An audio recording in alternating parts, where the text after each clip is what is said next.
Welcome to Elder Savvy. I am Anna Seery, the Director of the Pembroke Council on Aging. The goal of Elder Savvy is to provide content-related topics from experts in the community to enhance the quality of life of our seniors. My guest today is Patrick Flaherty, the co-founder of Elder Life Care Network, which is based here in Plymouth, Mass. They serve the South Shore, Plymouth, South Coast, and Cape areas. Elder Life Care Network provides geriatric case management, private nursing services, and private home care services, and works every day with families and elders looking for clarity and peace of mind through the difficult elder care situations they may encounter. Today, Patrick and I will be speaking about how technology can be used to enhance an elder's well-being and enable them to remain in their home safer and longer. Well, welcome, Patrick. Before we discuss technology, let's just explore a little bit more exactly what you do, your company does, and then how does the technology piece join in on it? Sure. Thank you, Anna. Yeah, it's all about helping elders and families in the community work within what is unfortunately a fragmented system and helping them get the decision support that they are making the right decision for the care situation that they're presented with, and they feel good about it because it's easy to get lost. Yeah. And it's really that overarching theme of community case management or geriatric care management, which is the core of what we do surrounding that. So a family calls into you, initially just with your services, calls in, mom's in the hospital, mom's in a rehab, about to head home, we're not really sure, and then your company goes in and helps them put a plan together. You got it. It's a lot of people in the middle of the tornado. They're lost. They're being told 5 different things from, could be a physician, could be a discharge planner in the hospital. There's someone doing the intake from a skilled rehab facility, and everyone's kind of almost on the same page, but things with medications, things with who's paying, insurance is Medicare. Mm-hmm. Sometimes things fall through the cracks. I mean, no one's out to do a bad job, but these people are very, very, very busy, and things can happen, and that's where we can come in and help. So with our changing world of technology, how's the technology piece happen? What do you utilize that enhances the well-being of the elder? So information is key. It's powerful, and you're moving through a continuum of people that are in their silos. Mm-hmm. Getting the right information to those people at the right time is what it's all about. Okay. Things like online portals, so we use HIPAA compliant portals that can be logged in by a mobile phone. You can see the up-to-date notes, what's going on in the community. If you need to download forms that the hospital might need, like a healthcare proxy, durable power of attorney, things like that, it's getting that information at the right time to the right people, and that's one way that the mobile phone families, they love it. There's one example where a son came down from Boston to Beth Israel Deaconess Plymouth here in 3 a.m. and didn't have the healthcare proxy document. Would have had to go all the way back to Boston, but he's like, oh, I have this thing on my phone. Great. Pulled it up, printed it there, downloaded it. Perfect. And that type of thing is what's going to be ubiquitous as we move forward now. So can we just kind of back up a little bit and talk about what is a portal? A portal is, something that slides off your tongue very easily. Sometimes I forget where it's coming from. So it's good, but a portal is kind of the component where all the information is stored, and part of your plan is that you set that portal up, and that's where all the information is loaded, and that's where notes and communication can take place. Right. What's important is that it's always the client's, always that person's information, and they can share it with whomever they like. Mm-hmm. So that it's a collection online, it's a login, just like any other site that you'd log into, but it's a HIPAA compliant, which is important. And you can share it with, say, your physician, with the hospital. Whoever would need access to that information that you grant can then log in and see it in real time. Sometimes, as we know, it's not so easy to get people to log into a new system, so we make a very simple report that can be printed out from that portal as well that you can bring with you. So you talk to your doctor and you have your 8 minutes to say how your elbow hurts and this or that, but there's a lot more to the story. There's other specialists and people you're seeing and things in the community that really affect what your doctor might need to know about for that visit that they can read, and we call it a snapshot report. It's a quick snapshot, and that's the same information that would be on that portal or just an online website. So when we have like family members that are living in different states, you know, say there's a daughter in New Hampshire, one in Georgia, one down on the Cape, can they all access this if they're a parent that they're worried about, who's having the health issue, to try to come up with a plan? Absolutely. And Okay. a lot of times what we see with geographically displaced families, very common, is that you have one person who might be on the scene, who sees day to day One what's going person. on. And then someone who, say, they're on the West Coast. And sometimes it's hard to communicate what's going on in the home and what's going on with your parent without being there to see it yourself. You say, oh, last Thanksgiving they were fine, they were having conversation and eating, and now in less than a year a lot of things can change. And it's that third party unbiased report, you know, from a clinician. It's registered nurses who are the ones going in and doing this, or social workers, licensed. Those are the people who are putting this data on there, so the family member can say, look, I'm not the bad guy here. This is really what's going on, and it helps people get on the same page as a family. Well, I think that that's important too, because sometimes even if a parent has a conversation with their children, each child hears a different thing. And I'm a big proponent of put your wishes in writing. You know, this is why it's necessary to, you know, have a living will and, you know, do end-of-life planning, because people hear different things. So when it's written down and everybody has access to the same information, that's really good when decision making is being made.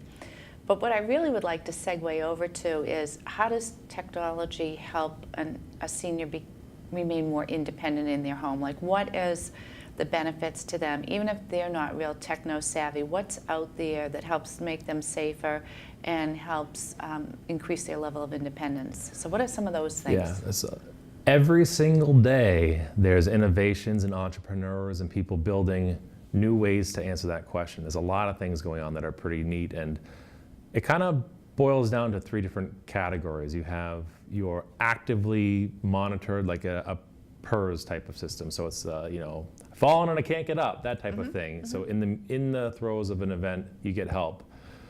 There's more passively monitoring. This is some new technology, smart home monitoring with sensors. And what's important here is that they're not video, it's not audio, it's not Big Brother coming in, but it's looking at a passive, say what's someone's normal behavior or normal routine day to day, and when there's a big change in that, something's up. You don't know what it could be, but it's worth having a deeper dive into, and that's some really neat things going on there. And I'll give you an example of one, is that there was someone that we have on our client roster where they, normal routine, like clockwork, they're up at a certain time, they'd make breakfast, they'd use the microwave, they'd be very active, they'd go out. Then for a period of days, they just spent it in the bedroom. They didn't really leave, just to go to the bed. You know, again, no video, no audio. Yeah. So after the second day, it's like, well, what's going on here? Well, that person had a fall that was unreported, and they didn't want to bother their children. You know, they thought they could tough it out, and they really needed help. And so what it triggered was a phone call from the daughter, who would have normally been there on the weekend, but it was a Wednesday, and just said, hey, how's it going? Oh, I haven't been feeling too good. Was over there, got the help, and otherwise it might have been 3 or 4 more days before someone was there to know. And it's very common. And some of the other things you can do too are safety in the home. So sometimes, unfortunately, with Alzheimer's and other forms of dementia, those tasks like cooking and meal prep can become dangerous if the stove's left on. And there's some technology too where you can have the stove automatically turn off if it's left on for a duration or things like that. And then everything with all these technologies on the back end is connected to text, email, phone call. So you're not only getting the in the home event that's happening, like the stove turns off, but then it's sending a note out and saying, by the way, daughter, son, other family member, this happened. Check in and see what's going on here. Yeah. I know a lot of the senior complexes, like the independent senior complexes, and have monitoring systems. One that I'm thinking of is if there hasn't been a movement in the apartment by a certain time, it will kick something up on a computer, and then they'll just do a well-being call. So that would maybe get services to a person earlier on, and it's not invasive. I mean, there's always that, invasive piece of, is somebody watching me? But it gives that increased, independence, because there is a system around, and, as you get older, fall risk is, a huge issue, that if somebody hasn't been treated and it takes a while to find them and they've been on the floor, could be a huge turning point of whether they can go to the hospital and return home, or, Right. the start of having to go into skilled nursing care. So I think that those pieces are really important, and I think maybe like my children's age, that's going to be a part of their life, the technology. But, for our seniors who haven't had any computerization or technology, it isn't. Yet as more and more people want to stay in their homes and not go someplace else, let's figure out how we can use that. So if somebody wanted to have some of this technology, to appease their children who are living all over the place, yes, I still am safe, because I'm always looking at it as, how do we keep people in their homes longer? Mm-hmm. And oftentimes children will say, oh, that's it, they can't stay here. But, trying to find that middle of the road. It changes the conversation in a good way, from instead of calling and saying, hey, Mom, Dad, did you get up and have a shower today, to how are you today? Because you know that nothing out of the ordinary happened. And you brought up the falls, which is falls and medication errors. Those are the number 1 and 2 reasons for hospitalizations. And there's one piece that I know is going to start to be built into, a lot of these facilities that focus on elders, but even more just around, it's in the bathroom. That's a very high-risk area. Oh, it's wet, absolutely. slippery, it's a lot of endurance, but they're putting in floors now that can tell, based on the pressure profile of someone standing, of someone sitting, of someone who's fallen, and hasn't moved. So these things are out there that are coming and evolving now, that before you would have to get to a phone and make a phone call. Now your floor is going to know that you fell and trigger help. I mean, these are the things that are here right around the corner. So if somebody wanted to put in some sort of system, then there's the whole expense piece, and where do I go, and who do I find, who's really knowledgeable? Like, how does that happen? There's a number of companies out there that are setting these up and doing like these. Some of them have to do more with the modifications for the home, whether it's equipment, grab bars, other safety type of items that are incorporating this into the installation for these type of smart home products. There's companies that this is all they do is smart home type products. And if you happen to be in the greater Pembroke, Plymouth area, and I'd be happy to talk to anyone who wanted to get more information about that for local providers. Okay, so, and I know some of even the cable TV systems now are offering, cameras and, the security systems, but that's more camera related, which then, that tends to be more invasive to a person. And, how much monitoring do you want? But, to let caregivers know that their family member is okay, up and moving without constantly calling them, or, the caregivers, mostly if it's adult children, they're probably still working, but what gives them the assurance too that things are okay? And so some of this technology, I've been reading about it, but I'm not real techno savvy, but having talked with you previously, I know that this is something that's coming. And and you hear the different story. Every family and every situation is unique, and there's one story that it talks just to that, where there's a family who is looking for a solution because it's that area where someone is just showing signs of cognitive impairment, which is very hard. They're physically independent, and they might need a little help. But this is where they had the motion sensors that could detect motion at night, wandering, which is very common. That sense of time gets distorted, and is it the morning or is it the middle of the night? They would play from a speaker the daughter's voice in the middle of the night if wandering was detected, and said, oh, hi Mom, it's Jenny, I'll call you back in the morning, but it's the middle of the night now, so go back to bed and we'll talk in the morning. Thought it was a phone call, went back to bed. These type of things that just, It it's brings families amazing. closer together. Right, Yeah. and then the daughter would get the note that said, "Oh, this happened last night." By text, she'd call in the morning, and it's just different ways to care for, your own family, because everyone's unique, and that works great for them, and it was a beautiful solution. I'm just looking at my notes here Yeah. too. Conversation-wise, like, how do you talk to a senior? I'm trying to wrap my head around this too, like as I'm talking to elders, and it's that shifting role of not wanting to be more dependent upon your child or whoever your caregiver is, yet increasing that independence too. I think that's a very difficult and sensitive conversation. It is, and the frame of it is very important, because what we find is when you come in and say, "Look, we're putting this in, don't even ask questions," it gets very, very much pushback and resistance here, because that's, if you try the brute force kind of prescriptive way, it has to be accepted because it's going to be a part of the home. Although after a few days, these things you just don't even realize they're there. Yeah, right. But what is positioned as, and what it really is that these things aren't here to be reporting on how many times you went to the bathroom, how many times you opened the fridge so that someone can see and judge you, or these things. No, it's only there if there's something that's Safety. gone wrong. There's So it's something not as an punitive. exception.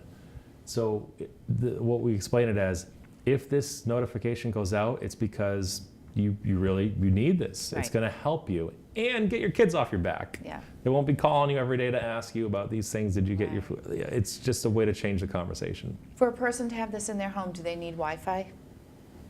The Does it work on systems, Wi-Fi, the or- first systems did, Okay. but now they're getting more and more on the cell networks. So Okay. that's not even a requirement anymore. So So they have their own little cell system in, and and then there's a monthly fee with right. it. There's different models with different vendors, but Okay. some of them you just buy it up front, you pay for it, and then there might be a small monthly fee. Some of them it's a higher monthly fee, but you don't pay for the equipment. It's kind of built into the cost of the rental.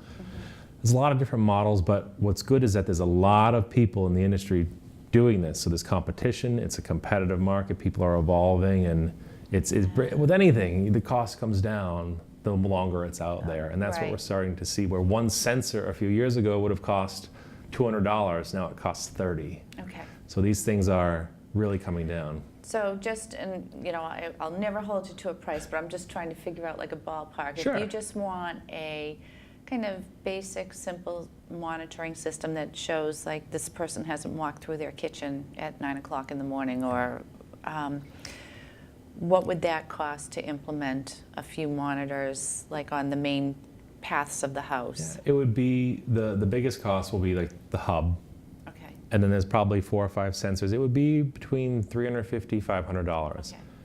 That's what the equipment would cost. And then these are things that you can buy off the shelf too. The ongoing monitoring, that's the piece that has the real value, because any technology by itself, it's like the commercial of the guy who's watching a bank get robbed, and it's like, "Oh yeah, the bank's getting robbed now, I'm reporting it." It's like, "Well, what are you gonna do about it?" "Oh, I just report the bank's getting robbed. I don't have to do anything about it." Yeah. That's kind of, if you don't have a follow-up or an intervention, that's making the technology not as useful or have any utility. So what these companies are doing is building in things like the call centers that call in real time just to check and make sure everything's okay, or putting a system in to follow up. Okay. That's where this is. The text is out to the family members or something like that, Right. or to the portal that you were talking about before. You got it. Can that tie into like the portal system that you use? Yeah, all of these have online back-end systems that you can configure to whichever. Like, there's some where you could say, I want the neighbor to be called first. If they don't answer, then the daughter, then a text to go here. You really can customize and build it out however you like, that call tree type of setup. Right. Any other technology things? So we've been talking a lot about the real medical monitoring and these type of things, but there's a whole other side of it that as people are getting more comfortable with technology, things like, you see the Fitbits all the time, Yeah. the Apple Watches, Right there you there. go, right there. And it's amazing because as these technologies become more just accepted and people realize, oh, this is very easy to use. I mean, a Fitbit's an amazing thing. It can track your sleep, your biometrics like your heart rate. It can track obviously your steps. And what you'll see as we move forward is all of this data is very valuable. And it's so what's going to happen is that the healthcare system now is going to find a way to get this data and incorporate it into your medical record. Yeah. And then who knows, things like you just got prescribed a Fitbit. Because I'll tell you, in my own family, my dad and one of my uncles, they wouldn't be walking up and down the driveway 50 times after dinner for any other reason except I got to beat Uncle Billy, or else. There's a little competition yeah, piece to it. You know, yeah? and it just, that's great, that's awesome. And these things are happening more and more, and it's that socialization, that engagement through the technology, and that's the other side of this that can, you know, imagine this. So your mom is walking so many steps a day, you have a dashboard, everyone's competing, and then no steps. Very few, from 10,000 to 20. Oh. What's going on? But it's not framed as something that's going to track her in that way at all. It's just another way to say like, oh, well, let me call and There's see. a change. Noticing. So actually that's a great example, you know, for the technology piece, starting with the Fitbit, because, or, you know, one of the other, not just Fitbit, one of the other step monitoring, Right. and then you build your team. I never really thought about it like that. Yeah. But as people log on, they can see that change, and that might be a trigger to check in and see what's going on. Yeah, you got it. So there's a Wow. lot of Yeah. ways around it that doesn't need to be like it's a intimidating kind of punitive thing where, okay, you've declined in some way, now we're going to be watching you. It can always be taken in a positive way. What about some of the other fun stuff that might be technology things that are coming around that might be more interesting for seniors to use, especially now that I see more and more getting iPads and you know, utilizing them? What are some of maybe the apps they can use? Yeah, so that's a huge one, getting into the socializing part of it. That, because like we talked earlier, a lot of families are geographically separate, and it's very easy these days, even though it sounds very intimidating to pull out an iPad and do a video conference with someone, but it's as easy as just accepting a call and swiping over. And like, you know, for example, I was at my grandfather's 85th birthday party this past week, and sure enough, a couple cousins calling in, and you have he opens it up, talks on the thing, and it's like they're there for that time. But that's important because not only is it checking in saying hello, but it's also a visual. Yeah. Are they up? Are they dressed? Are they looking like or are they still in bed or something? It's just trying to find those changes, but through the technology that. The FaceTime piece. It's you know, actually that's perfect without going to some of these monitoring systems, or maybe it's segue steps, you know, of, you know, the independence, but then, you know, let's do the Fitbit competition, or, you know, we can check up on the kids. And it's connection, too, which is important. And doing FaceTime with families rather than a phone call, you know, sometimes you can see more. You know, it's amazing what a little picture will tell you. And there's other online communities that are not necessarily a physical technology, but just websites and communities that are digital, where there's one called Patients Like Me, and it's a support group online for people, you know, people who have pacemakers. That's one that we were just talking about, where considerations, something you have to look at, just venting, getting it out there. Oh, I'm frustrated, and then it's like, well, it's a way to connect with people, because it's hard when you have an illness or a device like this, or any of a million things, and no one around you shares that. You don't have that in common, to just connect and realize there's other people out there. Well, there's that normalization. So what I'm feeling, somebody else is feeling it too. So, okay, rather than sometimes that isolation can come, that not understanding that other people have the same challenges because they have a pacemaker, or the same fears and things like that. It can be depressing thinking you're alone like that. And So just to kind of wrap this up, because our time always goes so fast, wow. I just wanted to kind of swing back to the geriatric care management piece, you know, and kind of let people understand what geriatric care management is. You know, we kind of quickly talked about the portal and the technology, But geriatric care management, from my understanding, and please correct me if I'm wrong, is having someone be that central point, that professional person that helps chart the course of whatever the medical issue or challenges are going on. Is it always medical, or can it also be kind of encompassing the whole lifestyle, the support of the life? Yeah. Well, there's several domains, and one of them is medical. One of them is cognitive, financial, because if there's not a payer or an insurance, there's no care in our system. Legal, there's a lot of times where you have to do certain legal work. Environmental, what's going on in the home, are there ways that we can make this a better, safer environment?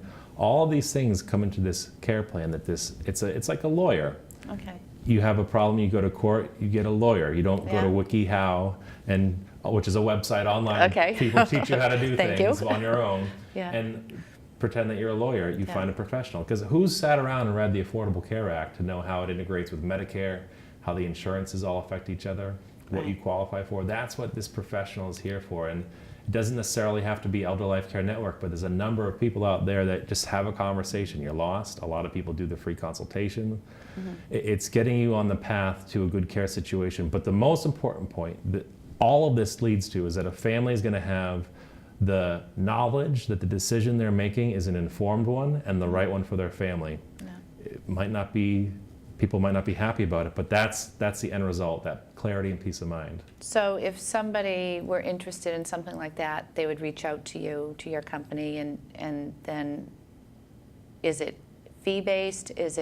Do they, I don't want to make this an advertisement, but I want to understand that people need to know how they find out more about you. Do you sit down with an initial consultation with them? Yeah, we try to make it very not intimidating. So there's what we call a family roundtable, and different people call it different things, but it's that first meeting, and it walks through all of these domains. It's a flat fee type of situation, and then if a family feels good about it, they can sometimes run with it. They get a written report. That's important because, like you said, what's heard and what is taken away from different people is always not always congruent. But that's where it starts, and then if there's more help needed, we can always be there as a alongside relationship. Well, great. Well, Patrick, thank you very much for joining me. Patrick is with the Elder Care Network based here in Plymouth, and the technology piece, I have to tell you, I'm not real techno-savvy, but I know that, from reading, there's just so much out there, and technology can help people maintain their independence. So, if anyone has questions, I can let them know how to get in touch with Patrick. And I thank you. Thank you very much, All Anna. right. Yeah, great.